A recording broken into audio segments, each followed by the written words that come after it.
everywhere you go, you're going to take your thoughts, your feelings, your beliefs, your associations, your past, your memories, your identification with form, your identification as this body. You're going to take your slavery and try to find freedom. It's like it's closed, right? It's closed. It's like set. It's like limited. It's like only what you know. Been in a book somewhere, right? I would. That's exactly right. Somebody would have told me. Just the idea that hey, you could do that for yourself, you know, it's not going to interfere with your job or your wife or your family. Hello, my name is Richard Miller, and thanks for coming to the Never Not Here Cafe. This is our new setting for lively discussions, and you may have joined us before in the past, and if not, welcome again. And we're always asking about what's going on with life and what's going on with life. We're kind of focused on now. And we have a guest here who he told me just now, he's interested in who am I really? Who are we really? So let's just see what he means by that. And his name is Richard Lang, and he's from London, England. Hi, Richard. We've got two Richards here. Okay, I think it's going to be good, but we'll see if that is a confusion or a clarity. We've got two Richards in terms of what we look like, but I only find one Richard, and that's you, see. So what I'm on about is sharing some simple experiments that direct our attention to what we are from our own point of view, who we are really. And these experiments were developed by Douglas Harding, a friend of mine. So he was a real pioneer, right? He was. Just recently passed away, or a few years ago? That's right, yes. No, last year. My goodness, he laughs. He really has a lot of durability factor. He did. He went on and on, right? That's right. 97 he... Oh, my gosh. I know. Bless him. I know. And in his long life, he explored the question, who am I? What am I? And he developed these experiments. He was asking, he didn't want to believe what people told him about himself. He wanted to look for himself. And he recognized that what he looked like depended on where he was seen from. So you can see me from over there. I'm talking really physically here. You can see my face from there. Is that true? Correct. And I see your down to your pockets, down to your shirt. And right. Let's see, I have a certain view, right? So you can see my appearance now. Right. But I can't. See, from my point of view, I don't see Richard's face here. I don't see, my hands disappear into open space here. And instead of my appearance here, I have yours. I have your face. And if the viewer wants to know what I'm talking about, then all they have to do is look for their own face. And I bet no one right now can see their own face. So this is a way of relaxing and paying attention to your own point of view and seeing what you are. And no one can see this for you.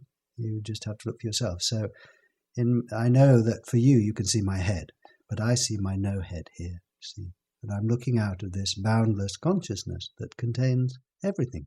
So it's kind of a graphic pointing, because a lot of times we point with words, or a certain group of teachers talk about questioning, inquiry, they call it, and they say, who am I? And so then with the words, you're actually refocusing your attention.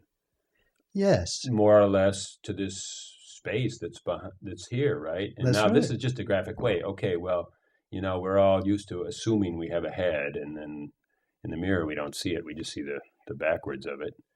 But so this is just like we go along with this, In other words, we go along just to be carried by this graphic. We go along with what society tells us, do you mean?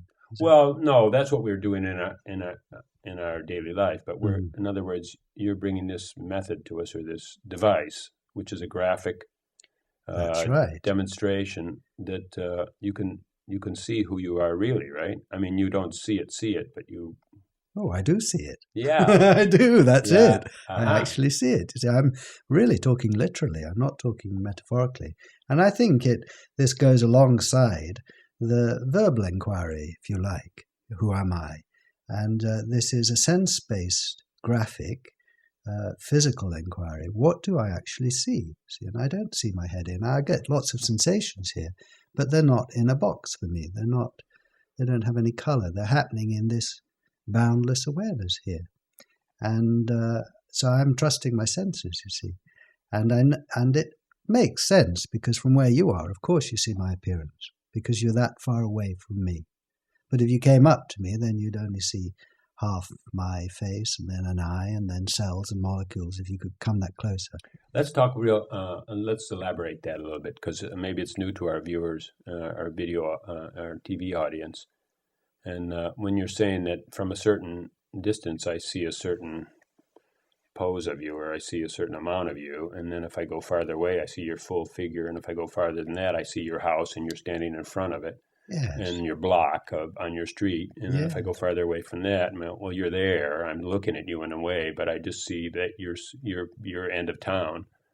And if I go real far away, I mean, maybe I see your city, or I'm up in space looking down. I've actually located my house coming in for a landing. It's a trip, you know, on an airplane, and say, "My God, that's where I am. I can see it." Yeah. I was living in Italy, and in Milan one time we went right over my house, and I was trying to understand what streets are what, and then it started all coming together. That's my street. Oh my gosh, I must be at the end of that one. Oh, that's the cross street. And then I saw my house. So then I was down, you know, like from every distance, then you might see all of England if you're up in really space, and then if you're farther away, you see the planet. And that's right. And exactly. So this is putting in context, in a contemporary science-inspired context, really, what we're exploring here, the question, who am I? And what I am from the outside depends on where you look at me from. This is verifiable. We get stuck on thinking of ourselves as what we look like at a few feet. In other words, we have a window. I've said this before, actually, because I like this idea. And when you were talking about it last night, I just really totally jumped on board. And but it's not who we think we are, you know, because we think we are what we perceive through our window. And when I say window, I mean it's like certain vibrations of sound. These ears take in certain vibrations of light. These eyes take in. And of course, if we get really close, we're just cells. Yes. So then, you know, I mean, we need a microscope. Our eyes aren't going to see that. But then if we go, and that's a whole world. And then if we go in deeper into the cells, we see molecules, and that's a whole world of chemistry. And if we go deeper into that, we see particles, and that's a whole world of physics. Well, that's right, Richard. And basically what you're doing there, if you were doing that to me, you'd be coming closer to find out what I am. And science can get very close. It's the same question science is asking as it goes into matter. And as close as you get, I'm particles, but you can't get right to my center. So you can tell me what I look like, what I am at these different ranges, but you can't tell me what I am at center, because you can't get here. But I'm here, see, and I take a look, and I see when I look here, there's absolutely nothing here at all, except you. There's space here for you, or there's space here for the room, or there's space here for the stars. So what I look like is Richard at this range, or other things at other ranges, and what I am at center is this clear, pure, boundless, timeless nothingness, awake to itself and full of the world, which is what all the great mystics, I would say, are talking about. And this is a very simple, contemporary way of awakening to this ancient truth. And the way is to look for yourself. Not to think, but to look. And you look at your own body, and you see that my body, for me, disappears here, you see. And then I can see a nose coming out of the emptiness, and there are lots of sensations in the emptiness. But for me, right here, my hands disappear into this open space. And it's the most simple, familiar, yet surprising place, you see. And my hands, and so if you're, the viewer here can do a little experiment. Really, it's no good just thinking about it or listening to us, because you'll see my head. You see my head here. Well, I can talk for 1,000 years about having no head, but you'll never see my no head. But as soon as you look for yourself, you see what I mean. And so if the viewer just brings their hands past their head, they'll see. I say my no head. I can see my no head. Yes, that's right. See, And does your no head have anyone's name on it? Just a space, right? Yeah. How can you put a name on a space? Exactly. You see, so now this is really beautiful, I think, because we are now sharing this one no head, see, or awareness of this one, because you only find one no head, and it's where Right. you are, and I only find one, it's where I am.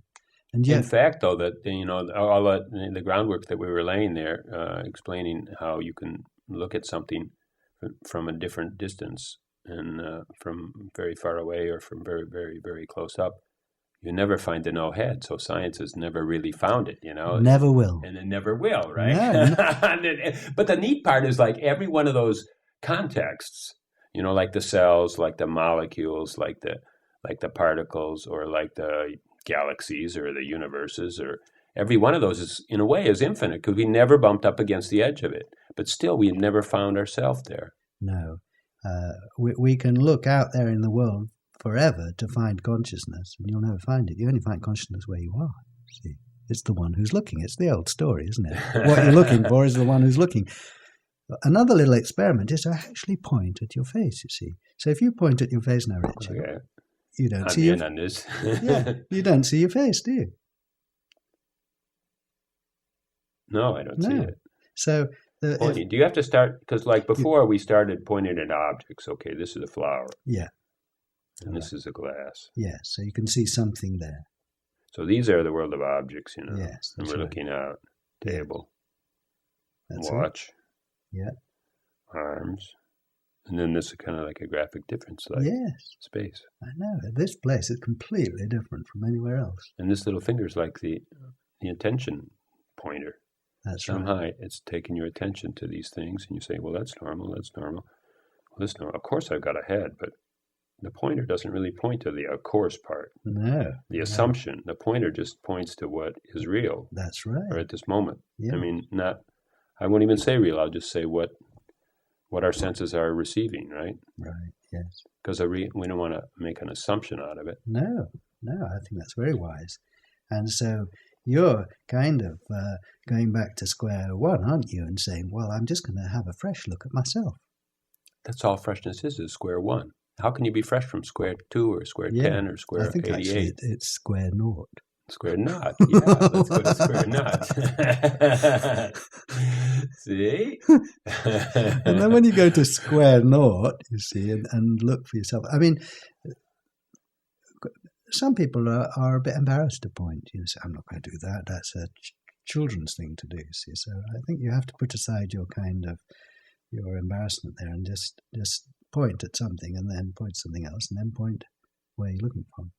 But then when you see this, I mean, it's the simplest thing, but everything is in that, isn't it? I mean, you can't see your no-head, the nothingness here, without seeing what's in it. See, I can't see my nothingness here without seeing Richard. That Richard. Yeah. So space, what does that mean? Like space is always filling itself up somehow? Not always, but we don't know. It seems like it. I've never experienced it without something in it. See, and I can't imagine it without anything in it. But anyway, my present experience now is that this space is full of the flower and you and my voice coming out of this silence and sensations and thoughts and feelings. And all this is going on in this emptiness. And they happen together. So another gesture we have is two ways, see, at the same time. Point out and point in at the same time. Yes, you can't see in without seeing what's in the nothingness. So it's always. Well, that's cool, because then it's kind of like objects are there, but it's not a preference. No. See, because preference is a real spiritual trap, right? I guess so. Yeah. I prefer the nothingness, and you're saying it in your experience, and I guess in mine too. It's never empty. Exactly. Nothingness is there, but it's got stuff in it. I find the same, yes. Yeah, and so then when even this gesture just means like, it's okay, it's going to have stuff in there. This is the contents of this. Yes, and someone at the workshop last night was saying, I don't feel I've got this because I still feel I'm me. I still have the feeling of me. See, I said, well, no, I've got the feeling of me too, in the nothingness. See, you don't have to get rid of the feeling of me. I don't. in order to see the nothingness. The nothingness now is full of the feeling of me and the feeling of you. See, it's wonderful. Right. Got this idea to talk about spiritual traps. I don't know about now or what, but I mean, in a way, spiritual traps is what we know, right? And maybe we know that we're supposed to be searching for nothingness. And since we always have a sense of me, we're saying that we're not there, we're not getting it. But in a way, I mean, you could call it that name, spiritual trap. You could say that's what's holding us out of, I don't know what, I don't want to put a really colored word on there, ecstasy, right? Oneness, that's holding us out of oneness right now. Yes. Let me say something about ecstasy and oneness, if I can. That what I am on about is a non-wow experience, is the way I'm thinking of it at the moment. Seeing the nothingness isn't a high. It's the non-wow, you said. Non-wow. Like you're not going to go, oh. No. And you might do, but the nothingness itself is the absolute, complete bottom line. So you just can't see your head. It's not an emotional experience, it's a sense experience. Now, you may have an emotional experience, but that will go. I mean, it's great to have a high. But the nothingness in my experience isn't ecstatic. It's just absolutely empty. See, if it was ecstasy in terms of a feeling, then you'd have it some days and you wouldn't have it other days. And you wouldn't be able to access it anytime you like, I think. Most normal people wouldn't anyway. But no head you can access whenever you want. It's not dependent on how you feel or where you are or who you're with. And so this is very practical. I mean, I'm aware of my no head now, see, and I'm not feeling ecstasy at the moment, almost, of course. No. Oh, yeah. We'll order another round of coffees, right? Yeah, that's right. And the beer. And then I'll be... Yeah, right. Then I'll think I'm really... Right. Yes. So the no-head thing, see, I think that's one of the things that sometimes people think, well, this can't really be the truth because I don't feel wow. See, it can't be that simple. There's a friend in a workshop a couple of days ago who did the experiment. She was on her own. I think she was reading the book or something, and she did the experiment, and she went, no, it can't be that simple. And no. And she went, Danny, to her husband, come and do this, you see. And he did this. And they've both been searching, you see. He did that, and he went, no, it can't be that simple. In other words, they could just see the They could see the emptiness. It's just kind of pointing your attention. Your attention follows these things, and then, okay, it disappears, and what's there? And then your attention was on something, and then it's still on these things that have gone, and so then it somehow just receives the emptiness. Yeah. Something like that? Yeah, you see.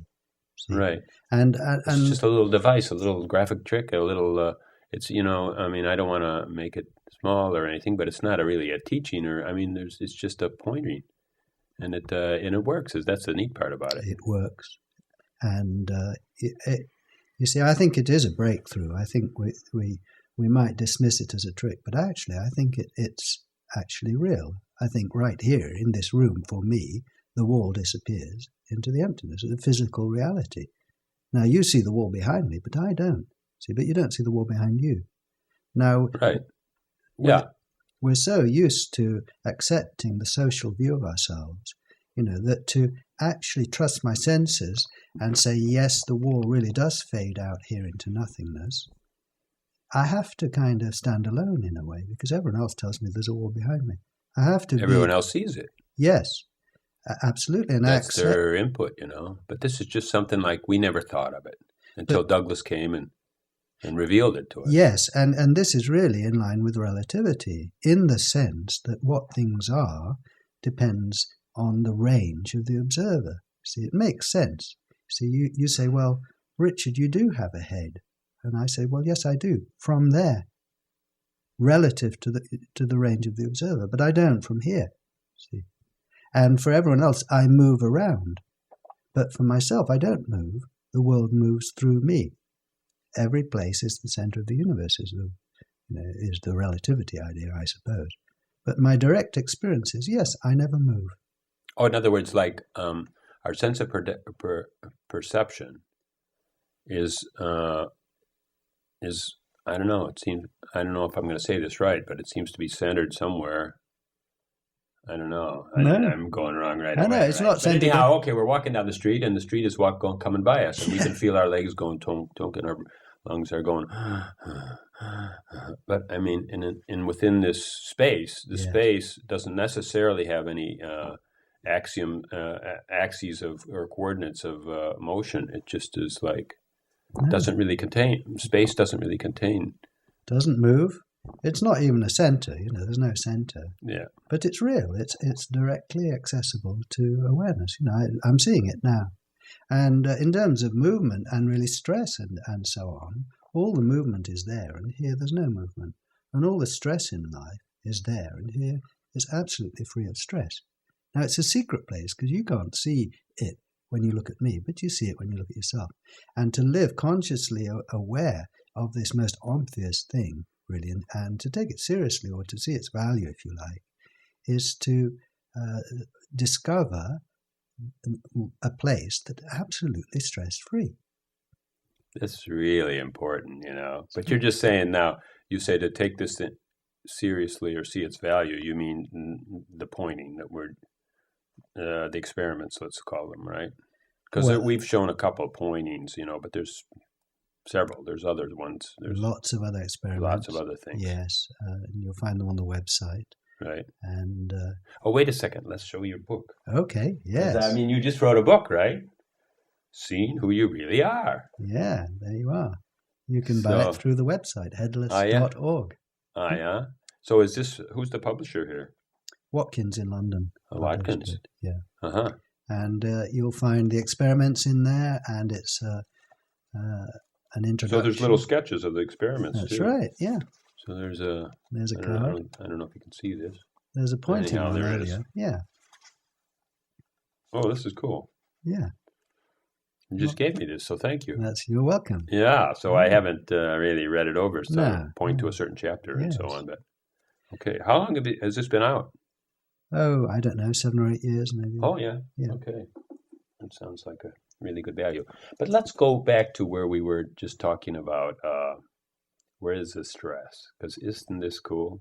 This cool? is so cool. Yeah. Because, like all your stress is in this, in the contents of who you are. Yes. And then if, it's okay. You can play with your stress, and it's great, and it's kind of satisfying when it goes ups and down. And then anytime you want to kind of have a respite, then pick this pointer. Yes. And you're viewing your stress from a stress-free place. Yeah. And you don't have to get rid of your stress before you can see the stress-free place. See? I mean, if you had to get rid of stress before you could see who you really are, well, call me. It would be a long trip, right? But that is such a breakthrough. You don't have to get rid of your stress to see your non-stress. I know. Because we always thought, well, you got to wipe the slate clean. No. In fact, all these meditation mavens, let's call it, people that are sold on and really practicing for 30 or 40 years, they're thinking that this clear space, the stopped mind, is a prerequisite to see who you are. You don't have to stop thinking. No, your thoughts are coming and going in the no mind all the time.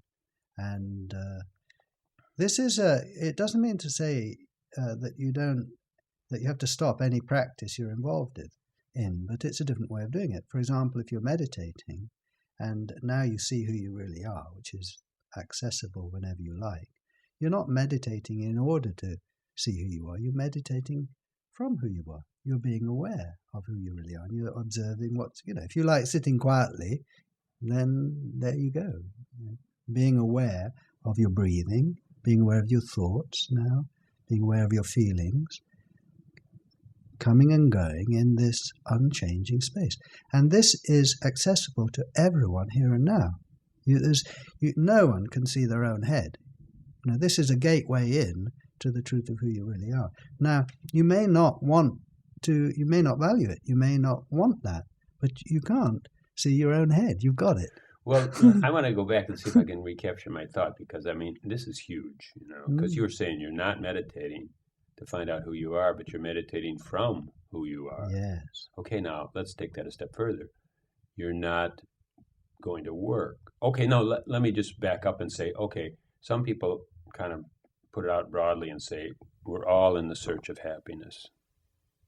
So what we're doing is kind of like to find happiness or some, I've talked about it in different ways, but to relieve some kind of a tension. There's some tension we could call unhappiness, or maybe there's some ease that we call happiness that we feel we're missing. So then we create a family, we find a wife, we get a job, we get an education. All these things we're doing, in a way, it's to find this state of happiness or to find out who we are.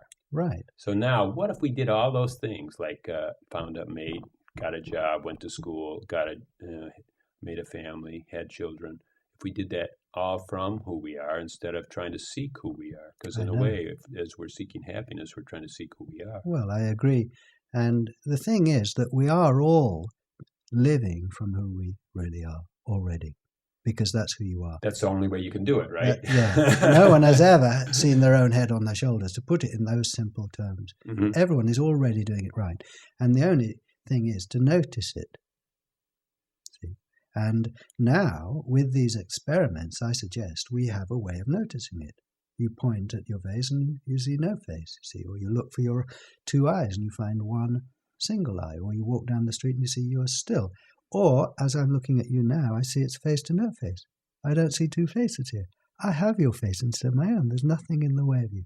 This is what one is already doing, but we're just not aware of it. So now the thing is that you have a way of instantly accessing it.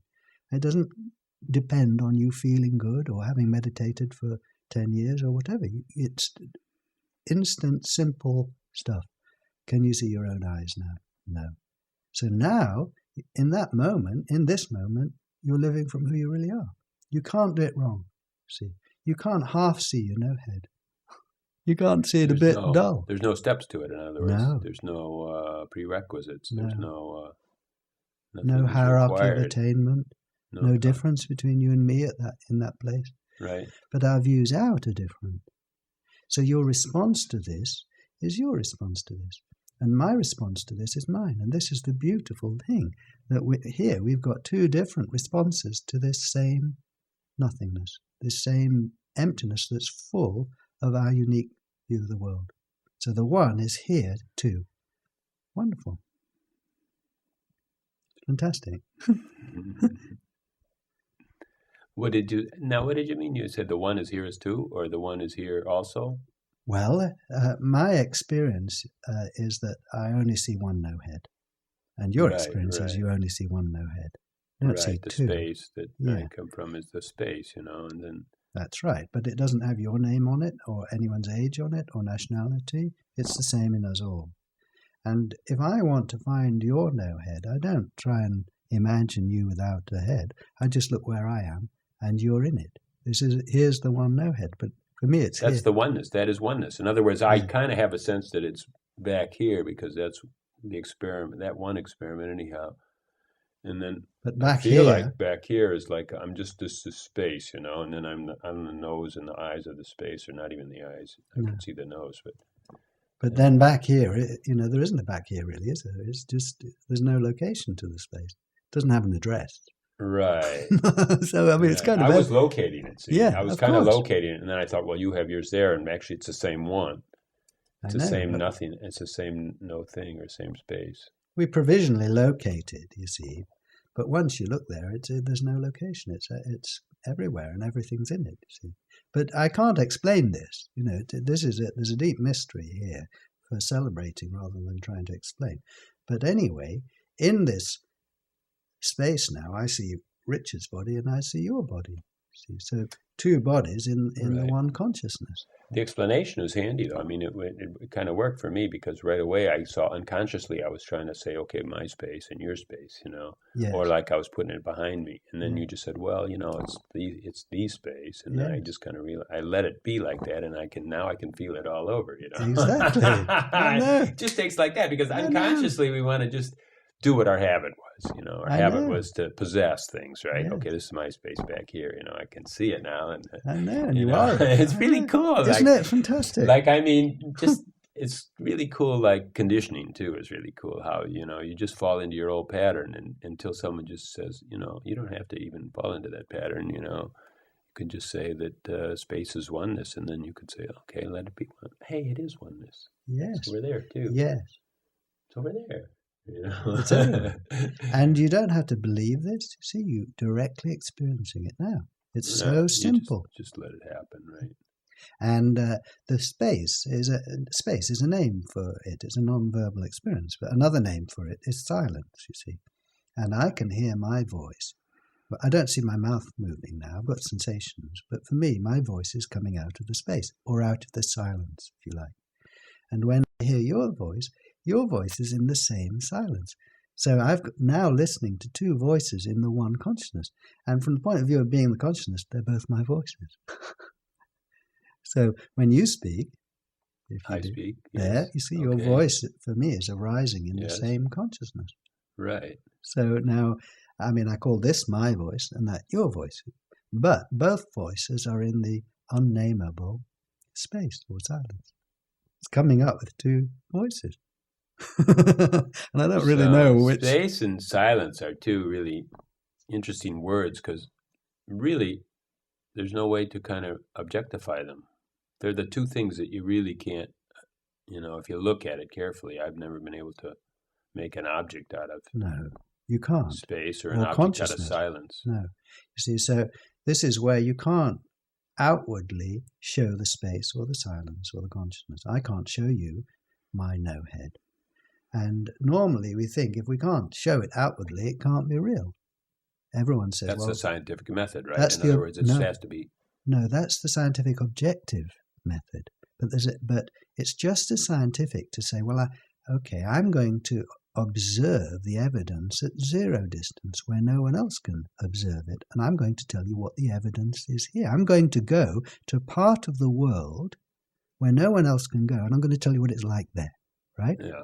If I could go to the North Pole, I'd tell you it was cold there. I could go to the equator, I'd tell you it was hot there. Now, I'm going here, and I'm going to tell you what it's like here, and it's empty for you. It's absolutely silent for sound.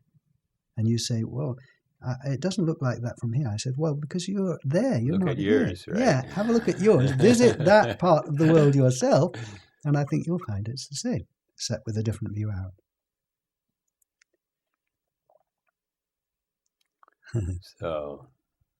So another beautiful thing here, a very practical thing, is seeing that you're face to no face with others. See, and right now, I am empty for you. I can see my hands here, and I feel sensations, I've got thoughts, and I have your face. And there's no appearance here in the way of you. And I am open for you. Just, I have your face now, rather than Richard's. We call it trading faces. So, it's a bit confusing because we're both called Richard. So, when I say I've got Richard's face, I mean your face. That guy over there. That one over there.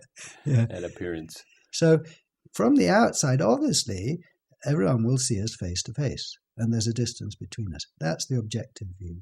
But my point of view, the secret inner experience, which no one else can see from my point of view, is that I don't have an appearance here. I'm empty for the world, and right now I'm empty for you. And so secretly, when I'm looking at you, I'm becoming you. See, I'm taking on your form now, and your life, really. And without you, I'm nothing. I come alive in you now, and in these hands, and everything else going on. And this is such a different way of being with others than the kind of idea we have, that I'm like this with you. Mm-hmm. So, that I'm a solid entity, and that you're a solid entity, and that the space is a limited geometry, and that's right. And that somehow we have to fight over who gets the most. So when in terms of personal development, there are four main stages. When I was a baby, I wasn't aware of my appearance yet. I didn't identify with the face I saw in the mirror when I was an infant. In these terms, I was headless and open for the world. And then as I grew up, people reflected back to me what they saw here, my mum and my dad. Oh, nice little baby, or your name is Richard, or look in the mirror. This is what we see there. I don't see the picture in the mirror here. I see it there, but my parents tell me it's here. So as I grow up, it's a process of becoming aware of what I look like and imagining that appearance here. It's kind of a solidifying and kind of like ignoring this openness, right? Absolutely. And you learn to ignore it. And that's why it's such a breakthrough to do this experiment or these series of experiments, because we've just been so taught to, hey, ignore all that stuff because that's just baby stuff, Exactly. Yes, and that's right. And a friend of mine's daughter was 4, and Mum asked her to go and wash her face. And when she looked into the bathroom, her daughter was washing the face in the mirror, you see. So she hadn't yet got the idea well enough to imagine that face here, and wash the nothingness, because then, washing the face in the mirror wasn't going to change. So that's like a second stage? Like the first stage is when you're just born and then you no identification, right? And you're just an open space. The second, receiving. Yes, that's right. Yes. So the second stage is becoming aware of your appearance, but not yet getting fully into the box. So this is the child, where you're becoming self-conscious. So you know your name, and you know that your body stops here and the table stops there, and so on. But you're not fully in the box. So you're living a lot of the time without being self-conscious, and therefore you're living freely from the open space. And so no wonder you're creative, and you make things up as you go along, and you just run around and shout if you like. And play for hours and just get entertained by a bug or something. Exactly. Yes. Whoa. I know, exactly. Now, as you grow up, you become more and more self-conscious. And you, as you said, ignore the open space where you are. And if ever you do glimpse it, it's either frightening and you dismiss it, or you dismiss it as just not being real and so on. Not being relevant, probably. Not being relevant. What's relevant is to go to school and get an A, and then all of a sudden, gradually, not all of a sudden, but inadequacy starts to crop up, and I'm not as good as the other guy. Yes. And they're saying that I should do this, and then we're all concentrated on our own inner feelings of woe. Well, yes. So as we grow up into adulthood, the question we're asking is, who am I in society? Not who am I for myself, but who am I for others? What group am I in? What am I good at? What am I going to do in my life? All absolutely relevant and appropriate questions to that time in life.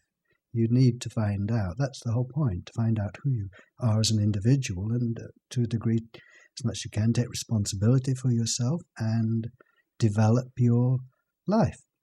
Now, of course, what you're doing also is you're kind of shrinking from being wide open and being everything to being that little thing you see in the mirror. And from feeling unself-conscious and able to play for hours, you feel self-conscious and better not say the wrong thing, and you get constricted. So there are both great advantages to this, becoming self-conscious, and there are difficulties to it, and you're overlooking who you really are. So what we're doing here is reawakening to our own private point of view, which is no head, being spacious for the world, things coming out of nothing, having other people's So is that faces. like the fourth stage, is Yes. deconstructing the constriction? Well, yes, except deconstructing the constriction sounds like a very complicated thing to do, whereas all you have to do is look for your face. Oh, yeah? So it's instant deconstruction, Yeah, it's deconstructing scratches, right? something that wasn't there anyway. That's a bad word. It's like a... So the fourth stage, the baby, where you're headless and don't know anything else. The child, where you're getting the idea of your head, but still living freely from your nothingness. The adult, where you're suppressing awareness of your no head and completely convinced you've got a head and you're separate, face-to-face with everyone. And the fourth stage, which when you're aware of both. I'm aware for you I have a head, and for me I don't. So it's even more intelligent, the fourth stage, than the third stage. What do you think of those stages? Is that something we have to pass through? Or, could society be different if schools were different? Or I think we do have to pass through them. But there's ways of passing through it that are more painful and less painful. And if you have teachers and parents around you that are aware of the 4 stages and of what you're going through and are aware of their own spaciousness, you don't have to preach it.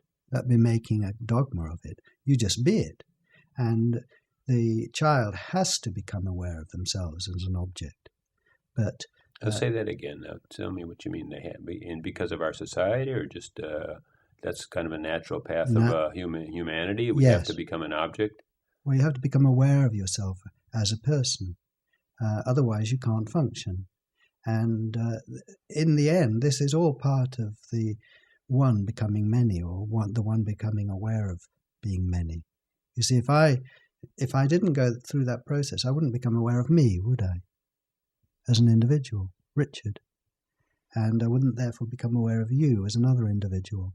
That's really interesting, you know. I mean, because I guess I was assuming that maybe you could bypass that step, you know, looking for the shortcut or something. Or I was wondering, why is that happening? Or, you know, is that necessary? In other words, was my question. Could another school teach a different way? And you're saying, like, basically that's part of Well, I have a friend in Holland, and when she grew up, her mother was involved with a spiritual group who felt, at least the way that the mother took it on board, was that identifying with yourself was a bad thing, right? You had to be no self. So she passed that on to her daughter at an early age, or she what she did was, it was somewhat extreme, but didn't really allow her daughter to say I. Now, this confused her daughter deeply. And it was actually only when she came across headlessness where she could kind of heal that, where it's all right to say I. Oh, wow. See? And all right to be a person, but it doesn't stop you being who you really are. See? You have both. And if you're trying to all the time get rid of me, you know, you're only reinforcing that anyway. We all know that, you know. So it's like saying, well, I can't see my face, but I can feel it, so I'm here. Well, all right, I can feel something here, but it's going on in the nothingness. I have both, you see. And I think as you're growing up, you need to find out that you have a unique view of the world and you have a unique life. You know, this is the most fantastic, precious development, you know. And it's just that if from time to time, as a child growing up, you say to your mum, but mum, why don't I have a head? You see, children sometimes say this. Mum, why don't I have a head and no one else does? Now, mum can either say, oh, don't be silly, of course you've got one, you know, and therefore you kind of that your experience is denied. Or if your mum is aware of her no head, she can say, that's right, dear, none of us do it for ourselves. And talk about it just as long as the child wants to talk about it. Right. See? And as soon as the child, you know, it'll probably be about like 3 seconds later, yes, goes on to something else, let it go, you see. Yeah, let it go too. Yes. And they can always come back to you. And basically, headlessness is a non-verbal experience. I know I'm doing quite a bit of talking here, but it's actually a non-verbal experience. And it's actually at the root, it's love. Because I am now seeing I'm empty for you. And I am being aware of that now. You are being yourself fully. I was thinking of 2 things, you know. One, when you said that this young woman or young girl was not allowed to say I, and we were talking about something like the me. I one time heard a guy say that with regard to the me or the ego, you know, comparing it to a car, like there's the brakes and the clutch and the turn signals, and it says, well, with regard to the me, every pedal, every control is the gas.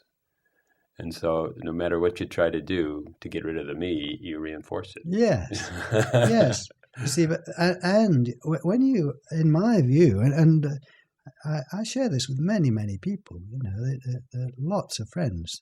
I grew up, you know, since 17, and I'm 55 now, with people around me sharing this. It was just a very normal thing. So that's when you met Douglas? When I was 17, Oh, yes. my gosh. Yeah. Wow. And So I grew up in a kind of mini society where this was normal. And there was no hierarchy. You can't do no head better than anyone else.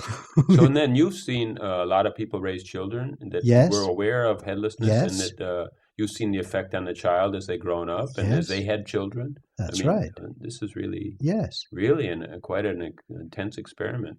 That's right. That you've been doing yourself. That's just right. by observing. Yes, and there's a huge network of friends who share this, and everyone has their different reaction to it.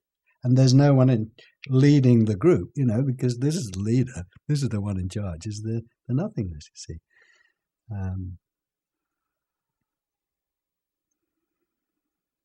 Another thing that crossed my mind is I heard somebody say that when they were 4 or 5, they went outside and they somehow melted into the neighborhood, and they had all this feeling of expansiveness, and it was just. They really saw something that was totally different from the normal scene, and he ran to tell his sister, have you ever felt this? And she said, oh, get out of here, shut up, and then he says this whole expansiveness just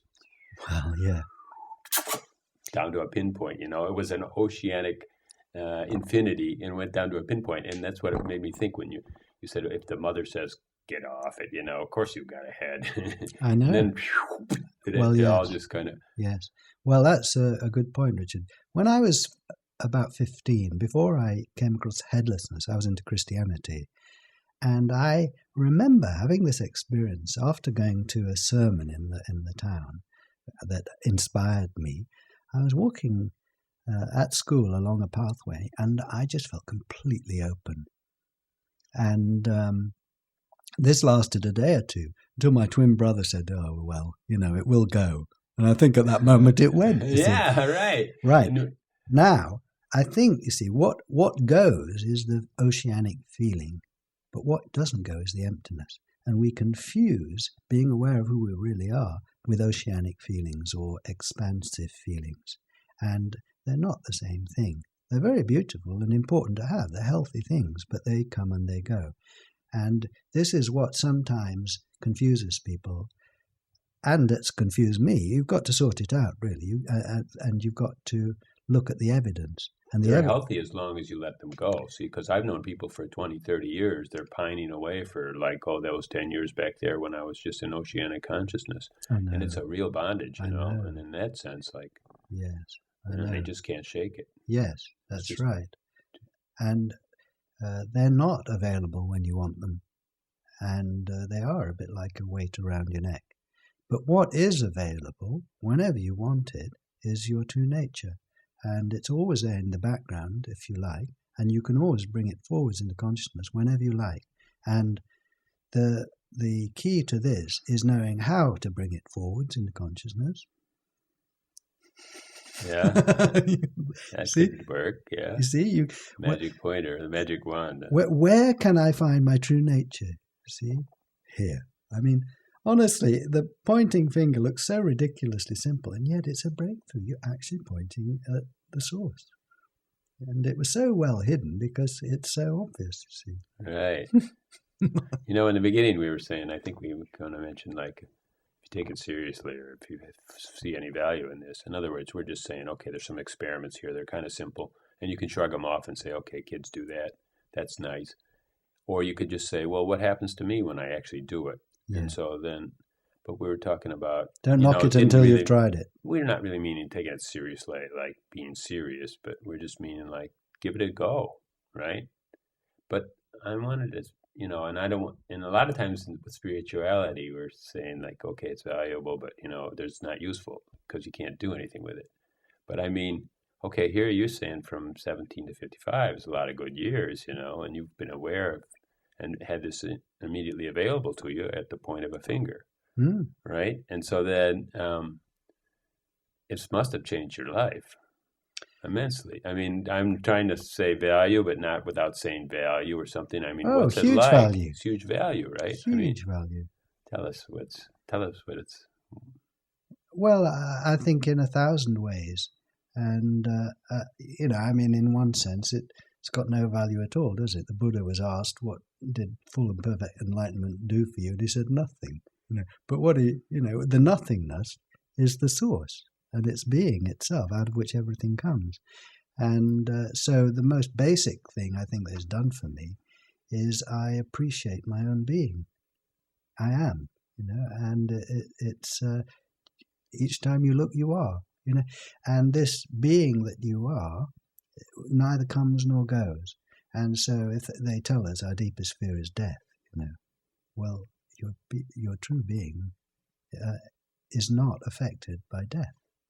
Every individual thing in your being is, but your being itself is always full of something, and you are. Now, in a very deep sense, in an inner sense, this affects you. It affects me. It affects my friends.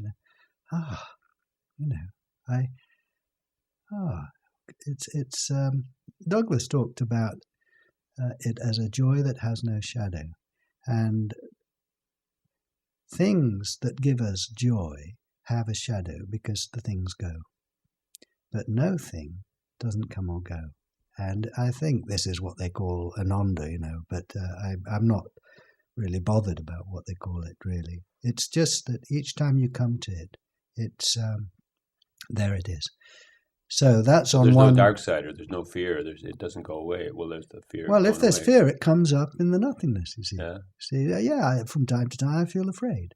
But now I know, you see, a very practical thing here, that where I am capacity for the fear.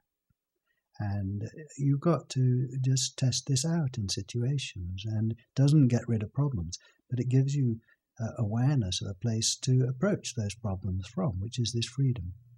And in situations where you don't know what to do, then you have this resource, which has come up with the whole universe, is coming up with the whole universe. It's infinitely clever, and it's you, is your own being.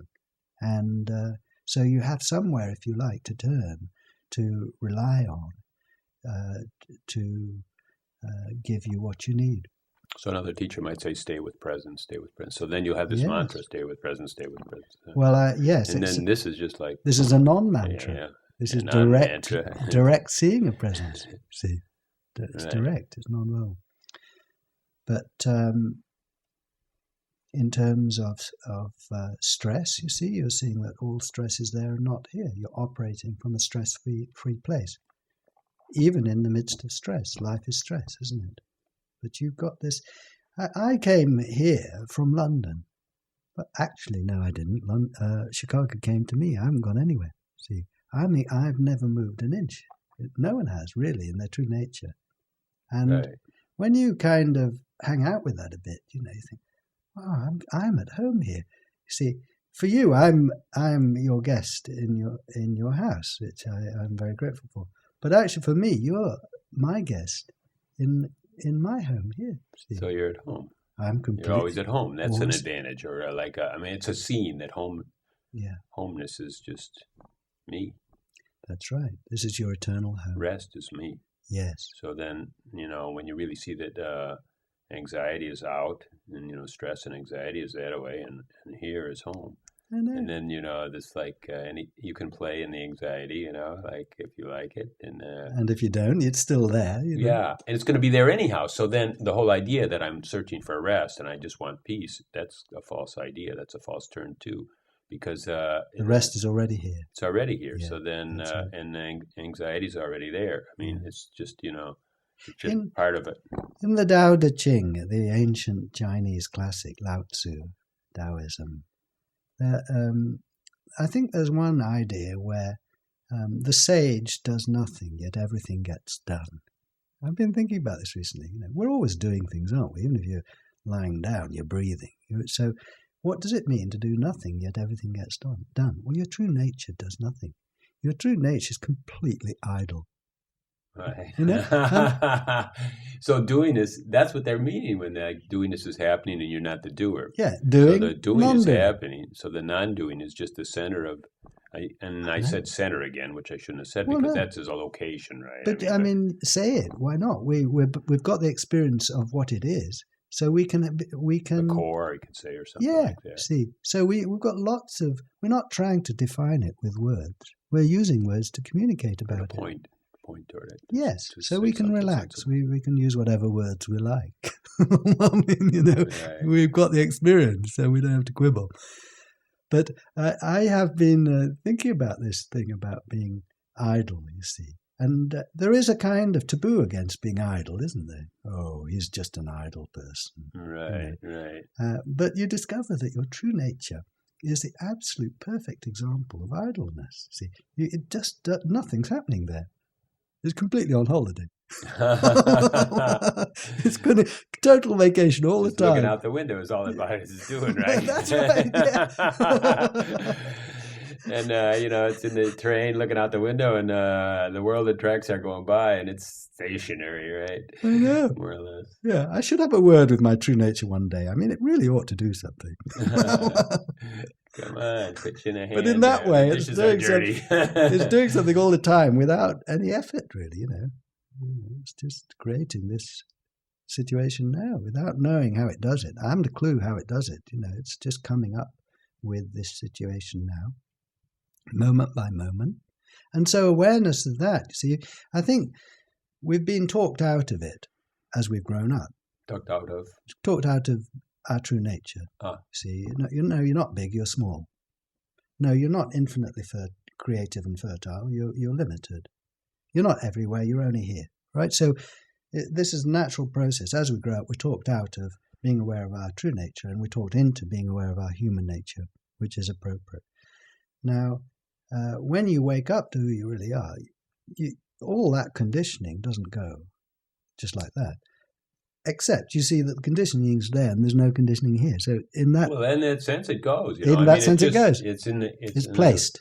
Yeah. In other words, you see that it's just the world doing in its doingness, Yes. and that you don't have to identify with it. That's right. Let's say a couple of things like I want, but we're getting close to tying things together. But I wanted to say, okay, these are kind of logical arguments, and we're trying to point and so on. But basically, there's nothing to believe or to say, okay, I really don't have a head, or we're just saying, try this out, because this is you take it any way you want. It's a trick, or it's just a brilliant, or it's a 50-year tradition, or anything you want to say, but it's just kind of like a breakthrough because you haven't done it before. So then just give it a shot. And then, okay, now we're saying that we notice there's two directions, right? And and we could call it a center. Let's just call it a center or a core, or coming from what we are, and it's just saying it's restful, peaceful. Anytime we want to drop in, we can. It's like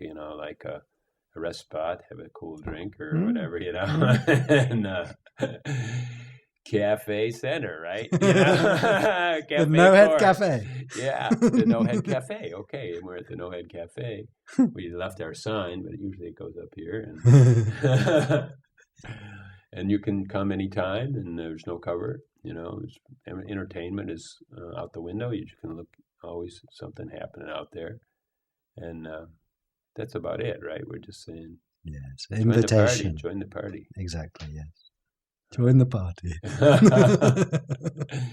And then we talked about the value of it being just that 1,000 applications in every area of life. It's a golden key. Yeah. So, what could stop you? It's just so easy. Go for it. There's a beautiful book that explains a lot of experiments.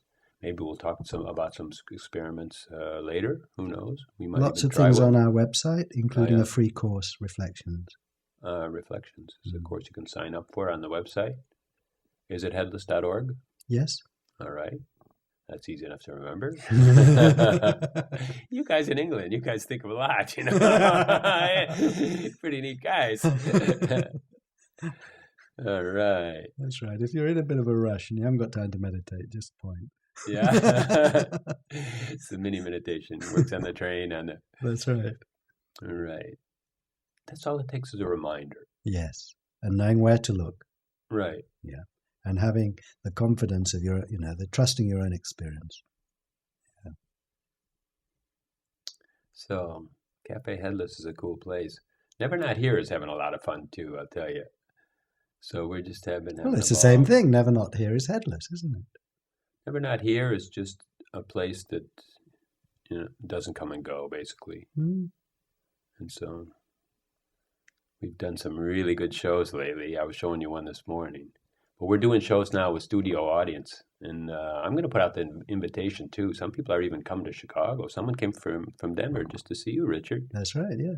Or not Denver, but somewhere in Colorado. Yes. And you guys are all invited. Come to Chicago and have a ball, But we're doing some shows with the live studio audience, and we're gonna probably be doing some live broadcasts where we'll actually have call-ins, and it'll be hard to call in from out of town because if you don't have the channel going on, you won't know exactly what time the show is on and what we're talking about to ask the question. But we'll put those shows on the web. We've got a website now. It's called NeverNotHere.com, and it's really getting a lot of action from all over the world. I got a little map on there, and the map is like a page counter. So you go down to the bottom of the home page, and you can see where everyone's coming from. And I mean, they're all.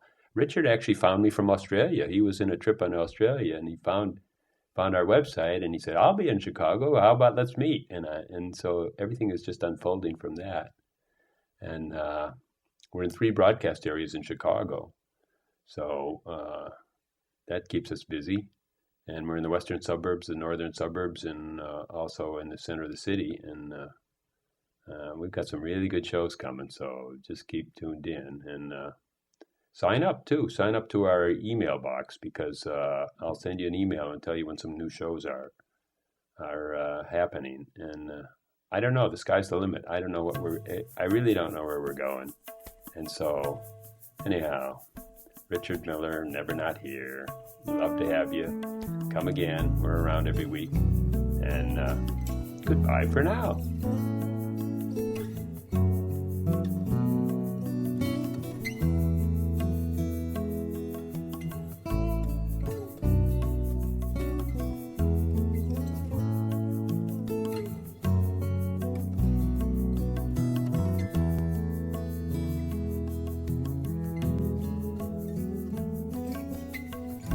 Your beloved calls you here today to ask you for this dance. What will you say? Are you gonna throw the chance away? And do you hear the music?